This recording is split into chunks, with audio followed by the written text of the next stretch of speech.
I'm just gonna sit you on my laptop, seeing as I'm going to need my laptop for this video. Listen, I was on Twitter earlier today, and someone tweeted, they were like, I don't trust people who have a lot of 5-star books, like who've given lots of books 5-star ratings. And I was like, yeah, okay, I guess that's like fair enough. What is a lot of books? Like, what do you mean people who like have given a lot of book 5 stars? Like, what to you would be a lot of books? And someone in the replies was like, yeah, I saw someone who had over 100 books that they'd given 5 stars to. And so I was like, well, why don't I go and have a look at how many books I've given 5 stars to on Goodreads. It's 159 books.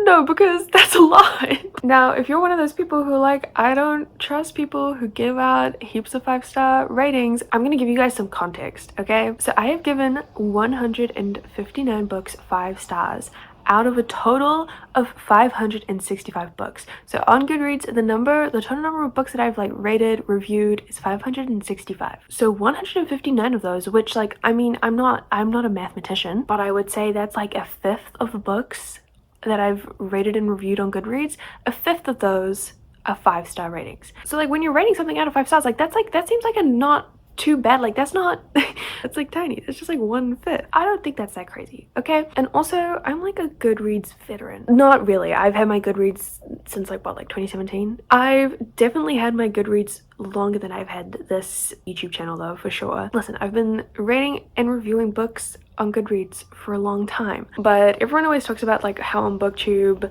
you should talk about your favorite books a lot so people like know what your taste is, know if they have a similar taste, know if they can trust you, like the books that you recommend and review and all that sort of stuff. And I've been meaning to do a video going through and talking about all of my 5-star reads. I just didn't know it would be this many. I feel like it's also important to say that on Goodreads I have a favorites shelf. Like I have a specific shelf where I put like my all-time favorite books specifically onto, like, and that only has 25 books on it. So I do have a select taste, but my star ratings, like I'm just gonna say it now, my rating system is not solid in like any way. I fully rate books based on vibes. I feel like sometimes I'll read a book and I'm like, that was really good, I'll give it 5 stars because it was really good. But I feel like most of my 5-star reads are 5-star reads because I really loved them, like emotionally, not necessarily like, I feel like we're gonna go through these 5-star books and I feel like there might be some questionable ones on there. Like I feel like you might look at me and go like, what the fuck did you give that book 5 stars for? Like, I'm sorry, but like it's my Goodreads. We're going to like rapid fire go through these. I'm not going to talk about 159 books in this video like in depth. Am I going to defend myself? Absolutely not. Am I going to explain myself? No. Maybe. We'll see. I might have to explain myself for some of these, but I refuse to defend myself for liking so many books. I'm sorry that I enjoy reading and that I enjoy the books that I read. I don't see the issue here. Do I have a problem with that tweet that I saw? Yes, I think I do. I hate Twitter. I don't think these books are sorted in any particular way, like not by year or anything like that. I don't even think it's not alphabetical. I don't know how this is sorted. I'm just gonna go through every single one of my 5-star reads and you guys can judge me. You are entitled to judge me based on these books. That's the whole point of this video. I want you guys to judge me. Some of these are gonna be books that I rated back when I was like 15, 16 years old. I'm not vouching for younger Annie. Like I don't know what her taste in books was like. Well, I do, but like, so we'll just have to see what this is like. Every time I see a series in this, I'm just going to like open it up so I can give you guys a summary of all the series that I've like given 5 stars to. The first book that I've given 5 stars to, The Final Empire, Mistborn book number 1. I haven't read any of the other books in the series. I pretty sure I gave this 5 stars and I was like, I'm immediately going to pick up book 2. Obviously that didn't happen. Do I remember anything from this book? No. But do I stand by my 5-star rating? I think I do. The Book Thief by Marcus Zuzak, a classic. I remember reading this like in one night when I was a kid. Like I was obsessed. I think this was like one of the first books that I rated on Goodreads, like when you first sign up to Goodreads and they're like, what are some popular books that you've read, like, you know, kind of to just like get the algorithm working for you. And this was like one of the first books that Goodreads suggested that I review because it's like such it's a popular book, it's a classic. I think everyone knows about The Book Thief. The Disreputable History of Frankie Landau Banks by E. Lockhart. I gave this 5 stars. I don't know if I would still say that this is a 5-star read. This is like a YA, very like feminist girl boss slay kind of book, and I read it when I was like a younger feminist girl boss slay. I don't know if I would stand by that 5-star rating now because I'm older and I don't think I would enjoy it now, but I definitely remember loving it when I read it. Like, this is like dark academia for young adults. It was fun. It was a moment. The Perks of Being a Wallflower by Stephen Chbosky. You know, I don't think I've read this book. I watched the movie. I don't think I've read this. I am just going to just like delete that. Norwegian Wood by Haruki Murakami. This is an interesting one because I actually don't think I loved Norwegian Wood that much. It's so depressing. Murakami's like a strange writer. But my mom really loves him. Like, my mom loves Murakami. I think it's like in my DNA to give his books 5 stars. Like, I don't know, I wouldn't give this a 4-star or a 3-star or a 2-star or a 1-star. After Dark by Murakami. I did actually really like this one. This is my favorite Murakami book. Pride and Prejudice, Jane Austen. Let It Snow, 3 holiday romances. No, because I love Christmas. I love Christmas, but I live in New Zealand, and so Christmas is like in the middle of fucking summer. It is like whatever you guys have for Christmas, like in America, in the Northern Hemisphere, the complete opposite for us. Like, I've never once had a white Christmas, and so like Let It Snow, I remember I read this every single year as a teenager. Every single year around Christmas time, from the first time I read it back in like 2014 or something, every single year Christmas would come around, I would pick this up and I would pretend that I was living my white Christmas dreams. The Night Circus by Erin Morgenstern. Don't question me on that one. I do not need to defend myself for that one. That one is a solid 5 stars. The Statistical Probability of Love at First Sight by Jennifer E. Smith. This is like a YA romance. This was like a favorite of mine as a teenager. I just remember this was just like cute and fun. Like, this was just cute and fun. I'll leave it at 5 stars. Like, it's not like I'm gonna reread it, change my mind. This is the thing, I read a lot of romance books, and at the time a lot of romance books give me that kind of ushy gushy mushy 5-star feeling, but then like I read so many of them that they all kind of are either like forgettable or they blend together. Like, they don't actually stand out as much as a 5-star read should. We're definitely gonna have to come back through and like actually see what like my actual 5-star, like how many books I've actually given 5 stars to, like once we've gone and purged this. Fangirl by Rainbow Rowell. Listen, this was like my favorite, one of my favorite books as a teenager. I still love Fangirl. Rainbow Rowell isn't the best author. We Were Liars by E. Lockhart. I feel like people have read this like recently as adults, and because of TikTok, it was like blowing up on TikTok and they didn't get the hype. You had to be there. You had to be there back in like 2015, and you had to read this over summer, and you had to be like absolutely shocked to your core by that plot twist at the end. And you had to be like 15, 16 reading this, being like having this be one of the best books that you'd ever read at that point in your life.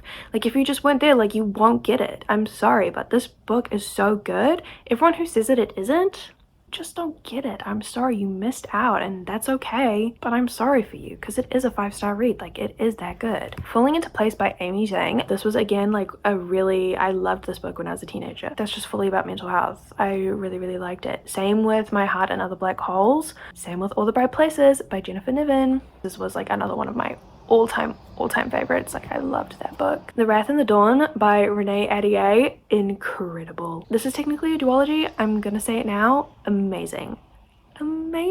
Some of the best YA that I've ever read, and I read this like recently. I read this like last year or something. So good. The Nightingale by Kristen Hanna. Like, yes, like the reviews that like of people saying that they don't love it, like, I get it, I really do, but also I read this and I was like in tears by page 30. If that is not emotion, I don't know what is, so it has to be a 5-star read. Fire Color One by Jenny Valentine. This was like another book favorite of mine as a teenager. Very like underrated. I don't know many people who've read Fire Color One. Radio Silence by Alice Oseman. Yeah, potentially problematic, but Book 3 in the off-campus series, The Score by Elle Kennedy. No, because it's so good. Elle Kennedy, bash her all you want. This book, objectively, it's like one of the best romance books I've ever read. You guys, like, I'm sorry, every single day, I think about the scene where Ellie is like, you need to call Dean. And Hannah's like, what the fuck? What do you, Dean who? And Ellie's like, Dean De Laurentiis. And then he shows up and he's like, baby, what's wrong? And Hannah's like, excuse me? The Hating Game by Sally Thorne, a romance classic, so good. I love this book. Like, she is the blueprint. Temptations of a Wallflower by Ava Lee, a historical romance. I stand by this, 5 stars. I really love this. Like, The Seven Husbands of Evelyn Hugo. Yeah, you know it. Not that every single book that I give 5 stars to I would read more than once, but almost most of them, almost all of my 5-star reads, I would say, have to be books that I could read again, or like would want to at least read again. Not necessarily that I would, but like I would want to. Renegades by Marissa Meyer. Listen, this is the first in a series, YA superhero series. I hate the other books in the series, but this first book was so good. Sucks that the rest of the series was so bad, but that first book, so good. The Priory of the Orange Tree by Samantha Shannon. Of course. Everything I Know About Love by Dolly Alderton, one of the few books that I've given 5 stars to this year. That's not true. I feel like I've given probably lots of books 5 stars this year, but it's a standout. Bloody Rose by Nicholas Ames. I read this year for video. This is my friend Kiva's favorite book, and it was really good. The Savior's Champion by Jenna Morisi. This was good. I remember really liking this. Becoming by Michelle Obama. Is it weird that people give star ratings to like memoirs? I think it kind of is. But I felt like I had to give it 5 stars. I cried so much reading this book. Like, it was really good. I'm gonna give it 5 stars. I'm gonna leave it there. Birthday Girl by Penelope Douglas. Arguably my favorite Penelope Douglas book, absolutely 5 stars. Red, White, and Royal Blue by Casey McQuiston, a modern classic. Heartstopper, I'm pretty sure the whole Heartstopper series. The Maddest Obsession by Danielle Laurie. Apparently Danielle Laurie is not a great romance author either, but again, this is one of her books like in a series. The other books were fine, but The Maddest Obsession is my favorite. Like, I've read it so many times. Verity by Colleen Hoover. Like, if you're gonna read any Colleen Hoover book, let it be Verity. Cry as Well by Nina Varela. Absolutely. It's the first book in a duology. I haven't read the second one. Burnout: The Secret to Solving the Stress Cycle by, what's her name? Emily and Amelia Nagoski, I think. They're like sisters. This is a nonfiction book. There's not going to be a lot of nonfiction on here. I read this at like the perfect time in my life. I really needed to read this when I read this book, which, like, convenient. I'm going to keep it in the 5 stars because I think it's worth it. I'm changing quite a lot of romance books to 4 stars. I would just like you guys to know. I'm starting to kind of like second guess my ratings, guys. Like, maybe I do just give out 5-star reads like way too easily. Maybe I shouldn't be trusted. Anyway, Take a Hint, Danny Brown by Talia Hibbert, the second book in the Brown Sisters trilogy. Possibly like one of the best romance books I've ever read. Dating Dr. Dill, another romance book that is worthy of 5 stars. I read this like literally last month. It was so good. Oh my god. The Predator by Runex. This is the first book in a dark romance series. Again, I read this like very recently. I haven't read the other books in the series yet, but I feel like it's going to be one of my favorite romance series of all time. Like, oh my god, this first book was so good. One to Watch by Kate Stayman London. I read this randomly. I think I was going to read it for a video, and then the video like never ended up happening. I remember really liking this, not as a romance, but as just like a story. I like more as like women's fic. I Am Widow by Ziranje Zhao. I literally just read this like just a few weeks ago. I did a reading vlog on it. This was so good. Little Dove by Layla Frost. This might be controversial because this is like an indie published dark age gap romance, but I loved this so much when I read it. This one's for me. You don't have to take this as a recommendation, but like that one's on there for me. Lola and the Millionaires by Catherine Moon. Listen, Catherine Moon is a great indie like paranormal romance author if you're looking for one. I love her stuff. I think Lola and the Millionaires is like the best of her work. Like, I've read pretty much all of her stuff. I think this is the best one. Like, I cried reading this book, and it's essentially just like a book about orgies. Like, not really, but like kind of. And I cried? Yeah.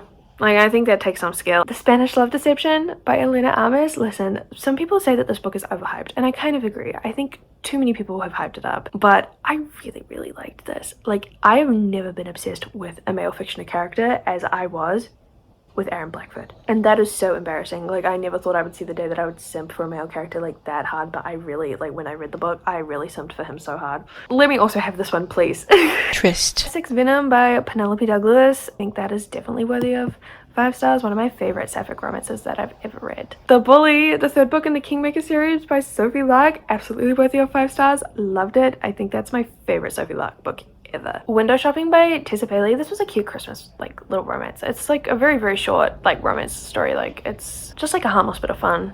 It was good. The Viscount Who Loved Me by Julia Quinn. The only book in the Bridgerton series worthy of 5 stars. I mean, I haven't read all of them. I haven't read like the last few books in the series, but I've read the first 4. This was so good. Season 2, like the show, amazing in its own way as well. Like, the best season so far. The best book. Betrayed by Emily Henry. Absolutely 5 stars. You Deserve Each Other by Sarah Hogel. No one has done enemies to lovers like this book. No one has. It is so good. Bunny by Mona Awad. Also 5 stars. Dead Man Walking by Gianna Darling, the 6th book in the Fallen Men series. Do not read any of the other books. Just read this one. It Happened One Summer by Tessa Bailey. Yeah, that's the last 5-star rating that I have on here that isn't part of like a series. So I'm going to go through and talk about all of the series that I have given 5 stars to. The first series, the Black Dagger Brotherhood series. This is a classic in the paranormal romance genre. Like, if you're looking for paranormal romance recs, I would recommend this. I give like all of these books anywhere from 3 to 5 stars though. The ones that I've given 5 stars to, I've given Lover Awakened, Lover Mine, Lover Unleashed, Lover at Last, The Beast, and The Savior 5 stars. That's like, what, like 5 of the books? But those are standouts from that series. Like, overall, I would probably give this series like a 5 stars. It's a favorite of mine. The Mortal Instrument series by Cassandra Clare. I gave City of Bones, City of Glass, and City of Heavenly Fire 5 stars. That's the 1st book, the 3rd book, and the 6th book. But I gave all the other books 4 stars. Like, why don't we just go through all of the Shadowhunter books, okay? Because I've probably given like all of them 5 stars, let's be real. The Infernal Devices. Infernal Devices are possibly like the best books that have ever been written. Yeah, I said it. I gave the Dark Artifices trilogy 5 stars as well. And the other Shadowhunter series is, The Last Hours trilogy, which is currently coming out, but I've given the first 2 books 5 stars. So basically every single Shadowhunter book, almost every single Shadowhunter book by Cassandra Clare, 5 stars. That's a lot of books. Okay. The Mara Dyer trilogy by Michelle Hodkin. Incredible. The Bone Season series by Samantha Shannon. I've given the 1st book and the 4th book 5 stars. They're standouts. This series, there are still like 3 more books to come out, but this series is a 5-star read series. Like, it is so good. Samantha Shannon is just incredible. She is like one of my favorite writers of all time. She's just so talented. The All for the Game trilogy by Nora Sakovic. Contemporary, new adult, queer, sport, romance series. All 3 of them 5 stars. The Raven Cycle as a series, I would say, is like a 5-star read, but I only gave the last book 5 stars. I gave all of the others 4 stars, but I'm currently in the process of rereading them. Like, these ratings are from a few years ago when I first read them. This is like such a great series. I would say the series overall, definitely 5 stars. The Folk of the Air trilogy by Holly Black, all 5 stars. Truly Devious by Maureen Johnson. This is another trilogy. It's a YA mystery thriller, dark academia. So good. There's actually a 4th book out that I haven't read yet. And there's also going to be a 5th book that I didn't even know about. Okay, I'm a fake fan. It's not a trilogy. But the first 3 books, I read the first 3 books. Incredible. The Mindfuck series by St. Abbey. I read this year. This is so good. All of the books aren't necessarily 5 stars. Like, I gave some of them 4 stars. I gave some of them 5 stars. But the series overall, if you need a series to binge read, if you need a series to get you out of a reading slump, read this. The books are really short. They go by super quick. There's so much drama. They're so gripping. It's like a mystery thriller romance kind of. It's really, really good. The Poppy War trilogy by Irish Kwan. Listen, I gave the first book, The Poppy War, 4 stars because I do think The Dragon Republic and The Burning God are better. But like, the series overall, amazing. 5 stars. A series that I'm embarrassed to have given 5 stars to. And like, listen, it's because they are like guilty pleasures. The From Blood and Ash series by Jennifer L. Almentrout. Like, no, because I love them. Like, I feel like if anyone is going to question any of my 5-star books, I feel like it's going to be these ones. And I get that. But all of the criticisms of the series of Jennifer L. Almentrout, like, I get it. I would also agree honestly, with a lot of the criticisms, it's just like, as I said, my rating system is very based on vibes and emotions, and these books never fail to make me smile, never fail to entertain me. I feel like you guys are not going to be surprised to hear that the Addicted series by Krista and Becca Ritchie is a 5-star read for me. Absolutely. The Six of Crows duology by Lee Bardugo, duh. I think I've given like every single book in the Twisted series by Anna Huang either like 4 or 5 stars. It's good. It's one of my favorites. Twisted Love and Twisted Lies are my favorite though. The first and the last book. I would also like to say that I think in like 2020 I went and I read I think the entirety of Tessa Dare's backlist. Tessa Dare is a really popular historical romance author. I would highly recommend her books if you're looking to get into the historical romance genre. She is so good at what she does, and I've given so many of her books 5 stars. Like, so many of them. There are books that I really love that are not on my Goodreads shelves, which is also crazy because I've got like over 500 books on there. But anyway, I am so surprised at the books that I've given 5 stars to, and I'm so surprised that The Secret History was not on there. If you take anything away from this video, it is that The Secret History is the best book of all time, and if you haven't read it, you absolutely should. And it's just not on here. I don't think I've rated it on Goodreads, which there are some books that I do really love that I haven't rated on Goodreads, either because I read them before I had Goodreads and I just like haven't put them into my Goodreads yet, obviously, or I'm like waiting to reread them and do a rating and review on Goodreads for them then. I feel like that's the situation with The Secret History. I feel like I was waiting. Another book also, why was Jane Eyre not on there? Excuse me? Maybe I didn't rate Jane Eyre on here because I gave it 4 stars. Oh my god, I don't trust my own ratings. If there's anything that you should take away from this video and from going through all of my 5-star books with me, it's that I don't even trust my own rating system. So it would make perfect sense for you to not trust my star ratings and to not trust the books that I give 5 stars to. And maybe I need to fix that. Maybe I need to work on a better star rating system for the books that I read. Okay, so after going through all of my 5-star reads and changing some of them to 4 stars, I now only have 121 5-star reads, which is still a lot. So maybe I just am not trustworthy. Maybe I'm not.